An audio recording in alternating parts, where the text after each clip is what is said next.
నమస్కారం నాగార్జున గారు. నమస్తే అంజి గారు. జగన్ గారు ప్రతిపక్ష హోదా ఇవ్వాల్సిందే అని చెప్పేసి అక్కడ ఫైట్ చేశారు, అది అయిపోయింది. ఇప్పుడు సెక్యూరిటీ మీద పడ్డారు. ఇప్పుడు జగన్మోహన్ రెడ్డి గారి ప్రతి సందర్భంలో ఓడిపోయిన తర్వాత కోర్టును ఆశ్రయించడం ఏదైతే ఉందో అది కరెక్టేనా అసలు? అంటే ఆయనకున్నటువంటి ఏకైక మార్గం అదొకటేనండి. నిరంతరం అంటే మనకి ఇది నానుడు ఉంది, ఎలాంటి పబ్లిసిటీ అయినా కూడా అది మంచి పబ్లిసిటీ అని. మంచి అయినా చెడు అయినా కొంతమంది ఇప్పుడు మీ ఇండస్ట్రీలో కూడా కావాలని కాంట్రవర్సీ క్రియేట్ చేసుకుంటారు, వాళ్ళ సినిమా ప్రమోషన్ కోసం లేకపోతే దేని గురించి. ఓకే, అదొక స్ట్రాటజీ. అలాగే నిరంతరం వార్తల్లో ఉండటానికి జగన్మోహన్ రెడ్డి గారు ఎంచుకున్నటువంటి స్ట్రాటజీ ఇది. అక్కడికి వెళ్తే వాళ్ళు చీగొడతారని తెలిసినా, మా పరిధిలో లేదని చెప్తారని తెలిసినా, అది ప్రాక్టికల్గా జరగదని తెలిసినప్పటికీ కూడా పదే పదే పదే పదే కోర్టు తలుపు తట్టడం అంటే ఏంటంటే నాకేదో అన్యాయం జరిగిపోతుంది చూడండి అని ప్రజలకు చెప్పడానికి అతను ఆడుతున్నటువంటి డ్రామా. దీంట్లో అనుమానమే లేదు. ఇప్పుడు ప్రతిపక్ష హోదా అనేటువంటిది, ప్రతిపక్ష నాయకుడు హోదా అనేటువంటిది కొన్ని సాంప్రదాయాలు ఉన్నాయి. అది చట్టబద్ధంగా ఉందా లేదా అనేటువంటిది పక్కన పెట్టండి. సాంప్రదాయాలు ఉన్నప్పుడు ప్యూర్గా అది స్పీకర్ చైర్లో ఎవరైతే ఉన్నారో ఆయన యొక్క విచక్షణాధికారం మీదే ఉంటుంది. దాంట్లో ఎట్టి పరిస్థితుల్లోనూ కోర్టు జోక్యం చేసుకోదు అనేటువంటిది కొంచెం కామన్ సెన్స్ ఉన్న ఎవరికైనా తెలుస్తుంది. ఎందుకంటే 2014-19 మధ్యలో వీళ్ళు అసెంబ్లీకి వెళ్లకుండా రోజా లాంటి వాళ్ళందరినీ కూడా శాశ్వతంగా ఆయన సస్పెండ్ చేశాడు కొంతమందిని. ఎవరు? కోడెల శివప్రసాదరావు గారు, అప్పుడు ఉన్నటువంటి చీఫ్ మినిస్టర్. అలాంటి సందర్భంలోనే వీళ్ళు కోర్టుకి వెళ్తే కోర్టు ఏం చేయలేకపోయింది. అదేదో చూడండి అని ఒక డైరెక్షన్ ఇవ్వగలిగింది, కానీ మీరు పెట్టుకోండి అనేటువంటి ఇది కోర్టు కూడా లేదు. అన్లెస్ ఏదైనా రాజ్యాంగం కాన్స్టిట్యూషన్ వైలేషన్ జరిగితే తప్పితే కోర్టులు కలుగు చేసుకో. సరే, అదే ఆశ్చర్యకరమైన విషయం అంటే ఇవాళ నాకు సెక్యూరిటీ, నేను చీఫ్ మినిస్టర్గా ఉన్నప్పుడు నాకు ఏదైతే సెక్యూరిటీ ఉందో అదే సెక్యూరిటీని మీరు నాకు పునరుద్ధరించండి అని వెళ్ళటం అనేటువంటిది ఏంటంటే, మరి ఆయనకి పిచ్చి పట్టిందా లేకపోతే జనాలను పిచ్చోళ్ళు అనుకుంటున్నారో నాకైతే అర్థం కావట్లేదు. ఎందుకంటే భారతదేశ చరిత్రలోనే నాకు తెలిసి ఒక చీఫ్ మినిస్టర్కి 863 మందితోటి, అంటే దగ్గర దగ్గర 900 మందితోటి సెక్యూరిటీ పెట్టుకున్నటువంటి ఏకైక ముఖ్యమంత్రి ఎవరన్నా ఉన్నారు అంటే అది జగన్మోహన్ రెడ్డి గారు మాత్రమే. ఇంత అభద్రత ఎందుకండి? అదే జనానికి ఇప్పుడు $1 మిలియన్ ప్రశ్న. ఓకే, ఇవాళ ఆంధ్ర రాష్ట్రంలో ఉన్నటువంటి సామాన్యుడి దగ్గర నుంచి మేధావుల దాకా అందరి మెదడు తొలిచేస్తున్నటువంటి ప్రశ్నే ఇది. చిన్న లాజిక్ కదండి.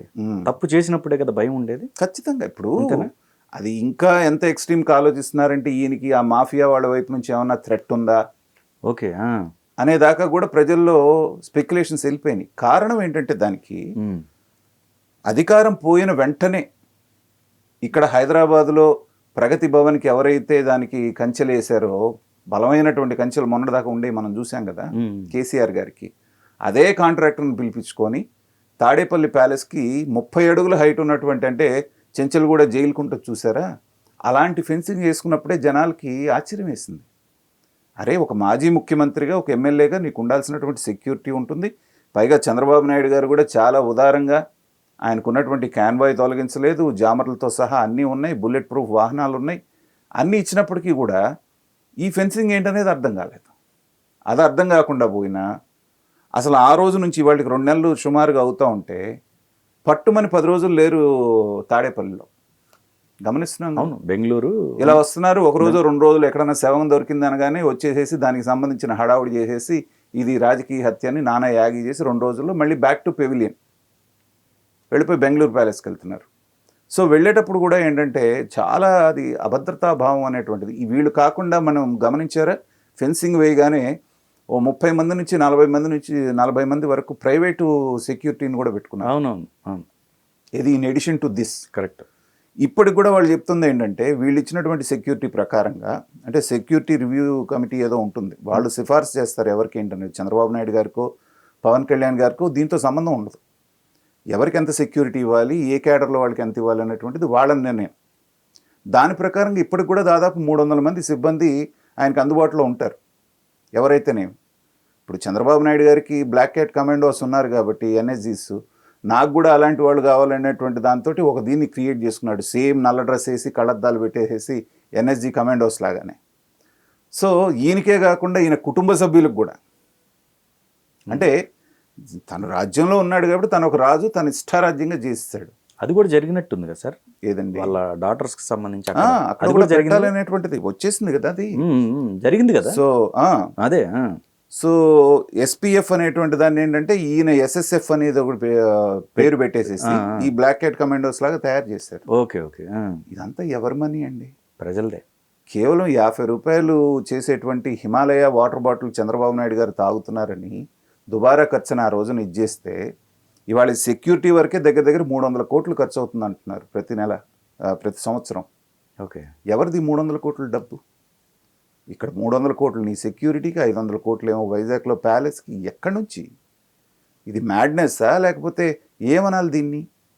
పైగా ఇక్కడైంది కాకుండా అబాస్ పాలవడానికి కోర్టుకు కూడా వెళ్ళటం. కోర్టు ఏమని చెప్తుందండి? 300 మంది 350 మంది ఉన్నారు, వీళ్ళు చాలరు, ఓ 900 మందికి పెంచండి మీరు అనేటువంటిది కోర్టు ఇస్తుందా? పైగా చెప్పినటువంటి కారణాలు ఏంటి? చాలా విచిత్రమైనటువంటి కారణాలు. 2019లో నా మీద కోడికత్తి కేసు దాడి జరిగింది కాబట్టి, మొన్న ఎలక్షన్ అప్పుడు 2024లో గులకరాయి దాడి జరిగింది కాబట్టి, నా ఇంటి ముందు ఉన్నటువంటి రోడ్డు పబ్లిక్కి యాక్సెస్ ఇచ్చారు కాబట్టి నాకు సెక్యూరిటీ థ్రెట్ ఉంది. అసలు ఈ రాష్ట్ర ప్రభుత్వానికి కానీ లేకపోతే ఇక్కడ ఉన్నటువంటి ప్రజలకు ఎవ్వరికీ కూడా జగన్మోహన్ రెడ్డి గారిని ఫిజికల్గా ఎలిమినేట్ చేయాలనేటువంటి ఆలోచన ఎవరికి లేదు. ఇంకా పైగా ఆయన ఇక్కడ ఉండాలి, విజయ గర్వంతో తాను చేసినటువంటి అరాచకాలన్నింటినీ కూడా 11 సీట్లకే పరిమితం అయ్యి జరిగేటువంటి ప్రతి చర్య చూసి ఆయన పాఠం నేర్చుకోవాలని కోరుకుంటున్నారే కానీ మనలాంటి వాళ్ళం ఇప్పుడు కూడా ఆయన ఫిజికల్గా ఇబ్బంది పడాలి లేకపోతే ఆయన ఏదో అయిపోవాలని ఎవరు కోరుకోవట్లేదు.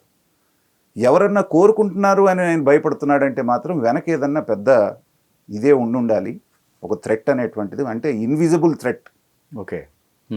కామన్ మ్యాన్ లాంటి మన వాళ్ళకి తెలియనటువంటి థ్రెట్ ఏదన్నా ఉందేమో మనకైతే తెలియదు. ఓకే. కానీ 30 అడుగుల ఫెన్సింగ్ వేసుకోవడం అనేటువంటిది మాత్రం చాలా విచిత్రమైనటువంటి వ్యవహారం. కోర్టును వీళ్ళు ఆశ్రయించినప్పటికీ కోర్టులకు ఉన్నటువంటి పరిధిని బట్టి, పరిమితులను బట్టి వాళ్ళు ఇదే చేస్తారు. మరి ఇన్ని మాట్లాడుతున్నటువంటి వాళ్ళు చంద్రబాబు నాయుడు గారి మీద అనేక సార్లు రాళ్లదారి జరిగిందే ప్రతిపక్ష నాయకుడిగా ఉన్నప్పుడు. మరి ఆయనకి సెక్యూరిటీని మీరు పెంచారా, తగ్గించారా? ఉన్నటువంటి సెక్యూరిటీని చాలా తగ్గిస్తే మళ్ళీ ఆయన హైకోర్టుకి వెళ్ళి మళ్ళీ తెచ్చుకున్నారు. అందులో ఏంటంటే నక్సల్స్ థ్రెట్ ఉండి ఆయన ఎన్ఎస్జీ ప్రొటెక్షన్ ఉన్న అతి కొద్ది మంది రాజకీయ నాయకులు ఆయన ఒకడు. మీకు ఇది లేదే. ఆయనకల్లా బాధ ఏంటంటే ఆ డొక్కు పాత టాటా సఫారీ ఉంది సిల్వర్ కలర్ది. చంద్రబాబు నాయుడు గారు పాపం ప్రతిపక్ష నాయకుడిగా ఉన్న నాళ్ళు దాంట్లో ప్రయాణం చేయటం ఇప్పుడు ఆయనకి అవమానం అయిపోతుంది.